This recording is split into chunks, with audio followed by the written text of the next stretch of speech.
All right, so in this video, I want to briefly cover how to get past an Amazon drop shipping suspension. Okay, so if you drop ship on Amazon long enough, you're gonna face, dinged seller accounts for metrics. You're gonna face a potential suspension, and so it's actually a lot easier to get past this than a lot of people think. Right? This is the dreaded Amazon drop shipping suspension that most people think you can't come back from, but in reality, you can. Now, the biggest mistake I see, not just with the drop shipping suspension and getting past that with a plan of action, but getting past any Amazon suspension with plans of action. I've been suspended almost, I think, 5 times now on Amazon total. And I've also helped, dozens of people, through consulting get their accounts done as well. And I don't do that anymore. So nobody reached out to me basically asking me, obviously, how to, structure their POA. I'll give you a one size fits all kind of idea here of how I did it. And you can obviously take this template, mold it to your situation, and it will help you get unsuspended if you do it right. Okay. So the key with any suspension on Amazon, not just the dropshipping suspension, but anyone, is admitting fault, right? So there's three key components that you need to basically cover, right? First is, the root cause of the problem, which is literally what you want to title that, right? So you need to say why, what caused your account to get suspended for what they're saying that for, right? The second thing is the immediate corrective actions that you took to address it immediately right now to, help address the situation, right? And the third one is, the long-term changes that you're making to your business so that this doesn't again happen in the future, right? And those are the three key components that any plan of action to get past any Amazon suspension needs to have. But the key that you need to think about is you need to admit fault. Now, there's always the type of person that sits there and says, I didn't do anything wrong. And they try to go back against Amazon and say, hey, I didn't do anything wrong. And are there those random, obscure people that one out of every 1,000 people that didn't do anything wrong? Sure. I'm sure that happens, right?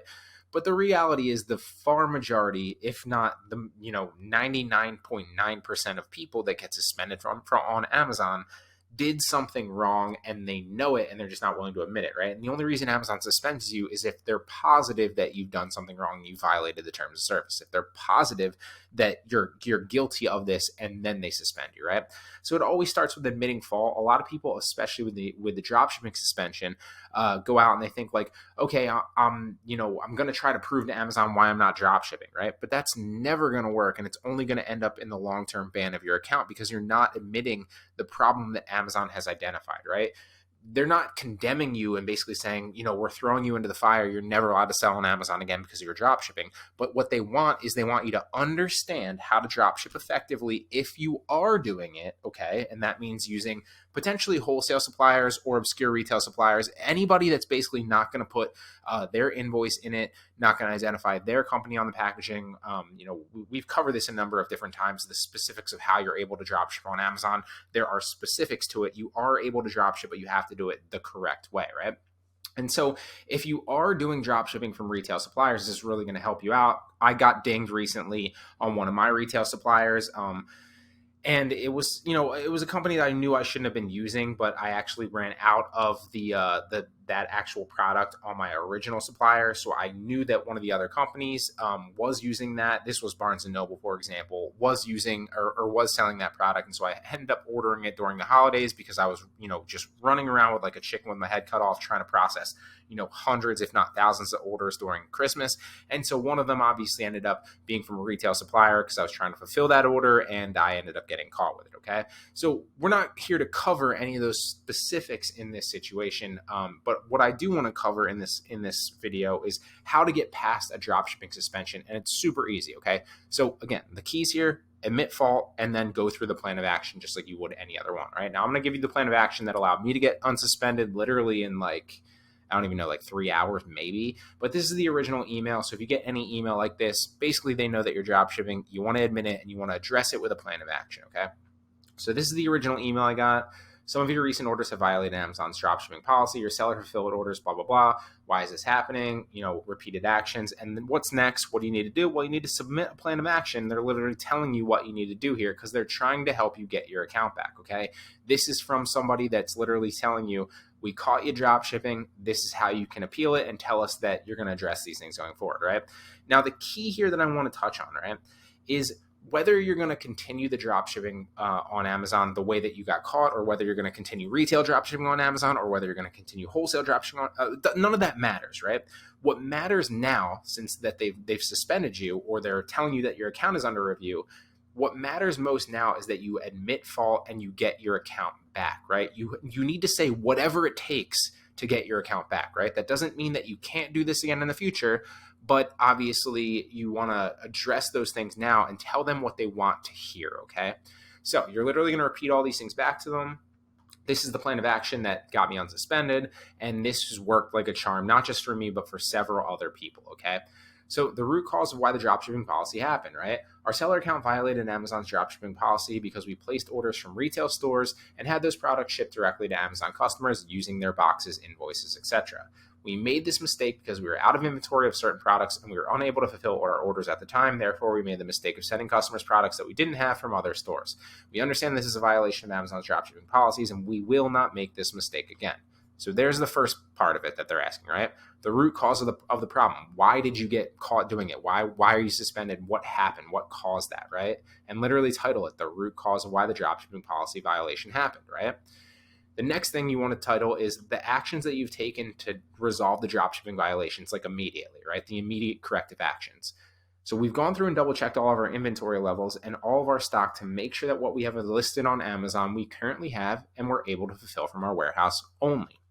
Again, this does not necessarily mean you saying this that you're not going to dropship in the future. But what it is doing is it's telling them what they want to hear. You're not going to get unsuspended unless you tell them what you want to what they want to hear, and you address it in this manner, right? And it's not necessarily explaining, because you could basically say like, hey, I'm drop shipping from wholesale suppliers that don't give the invoice. Like, you could get all into that, but it's a lot easier to just say this way and then proceed to do it the correct way in the future, or go back to whatever you're doing. It doesn't really matter. We're not getting to the semantics of it here, but this is going to be the most easy way and the most direct way to get your account back. And again, we're just telling them what they want to hear. The key here is not necessarily telling them everything about our business, but just getting our account back up. That's step one, okay? So again, we just went through that. Now, we have also developed a plan to ship all of our current inventory into Amazon FBA so we don't run into this inventory issue again. Again, I'm not going to do this. I'm not telling you you have to do this, but it's just what they want to hear, because obviously they make a lot of money off FBA, and you're basically telling them like, hey, like, I'm not going to even do merchant fulfilled anymore. I'm just going to ship my products into FBA. What that subtly says is you have all your inventory, number one. And also, number two, you're clearly not going to face this issue ever again, because you're shipping all your products into FBA. And we also have read 100% always say something like this, regardless of the suspension, but obviously specifically with dropshipping, because they always want you to review their policy. So always tell them whatever you got suspended for, literally link to them. I didn't do it right here, I don't believe, but always link to them if you can, back to their specific policy, and say that you read it. So we've also read and 100% understand Amazon's dropshipping policies now, and we understand them. We will full-heartedly never send Amazon customers products from retail store/sites ever again. We will only ship our products into Amazon FBA and have Amazon send our products to customers, okay? And I literally repeated that for step 3, but step 3 might change depending on your situation. It might be the same depending on your situation, but step 3 is the steps that you've taken to prevent dropshipping policy violations going forward, right? Like, the long-term changes you're making to your business so this does not happen again, okay? And then I always end it right here. It's very similar, right? Like, thank you. We understand that selling on Amazon is a privilege, and we strive to provide the best service to Amazon customers. We kindly request to have our selling account restored so we can continue to ship all of our products remaining in future into Amazon FBA. I always say something like this, like, thank you, blah, blah, blah. We kindly request to have our account restored. And then the last part of it, I usually kind of personalize to the specific situation. Now, again, this is not like conjecture. This is not anecdotal like theory here. This is literally what brought my account back within 3 hours. It's also what brought a lot of other accounts back for people that have asked me in the past. And on top of that, I've been suspended on Amazon 5 times. I've dealt with dozens of these. This plan of action will work for dropshipping. This plan of action structure will work overall for everything, okay?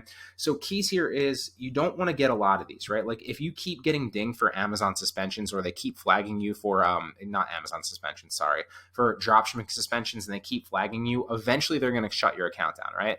So you probably have like 3 strikes max, in my opinion, to get these done. So if you're on like your second or third, then you should probably stop doing it because you're doing something wrong, right? And what you're doing is not within their terms of service, or what you're doing is getting you caught, right? The key here is this is going to help you get your account back. That's step one, right? Then you should make some corrective actions to your business and actually do those and figure out why customers are reporting, your products, or what's going wrong in your business specifically. I'm not telling you you can't retail dropship, but just like before, I always suggest wholesale suppliers, or I suggest obscure retail suppliers, right? I always go back and I say, hey, if you're dropshipping from Walmart, if you're dropshipping from Home Depot, if you're dropshipping from somebody that's going to send an invoice in the package, you're asking for trouble, and you can get away with it for a little bit, but eventually you're going to get caught, right? This specifically was a Barnes and Noble one. But who, by the way, does send invoices. So there you go. The whole thing here was the customer got the invoice and was pissed off that the product was more expensive on Amazon and they paid more, right? That was my mistake. I shouldn't have done that. I should have done more research. Okay. But we've covered that obviously in the past, but this is a key on how to get past an Amazon dropshipping suspension. This always works. Tailor it to your specific situation. Hope it helps.